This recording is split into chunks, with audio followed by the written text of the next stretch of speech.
Die vergleichsweise junge Schweizer Uhrenmarke Norqain verfügt seit Ende 2022 innerhalb der Adventure Sport Kollektion erstmals über ein Modell mit Bronzegehäuse. Bronze heißt, das Modell wird im Laufe der Zeit dunkler werden, also das Gehäuse setzt Patina an, ist im Durchmesser hier 42 mm groß, knapp 13 mm flach und von der Länge her gemessen etwas über 50 mm. Norqain setzt auf beiden Seiten ein Saphirglas ein, damit lässt sich das Werk bei der Arbeit beobachten.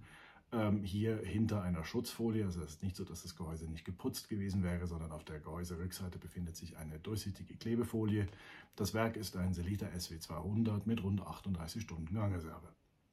Norqain schafft es auch hier, und das ist besonders lobens- respektive erwähnenswert, eine farblich passende Datumscheibe einzusetzen. Damit ist natürlich das grüne Zifferblatt mit dem für Norqain typischen Muster farblich perfekt auf die Datumscheibe bei 3 Uhr angepasst.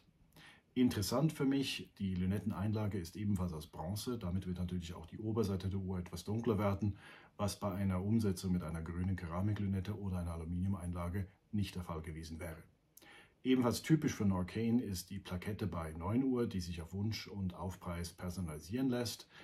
Die Uhr selber kommt hier an einem grünen Kautschukband mit einer Dornschließe, ebenfalls aus Bronze, kostet in dieser Ausführung 2.750 Schweizer Franken, ist also etwas teurer als die Modelle mit schwarzer Beschichtung oder in Edelstahl.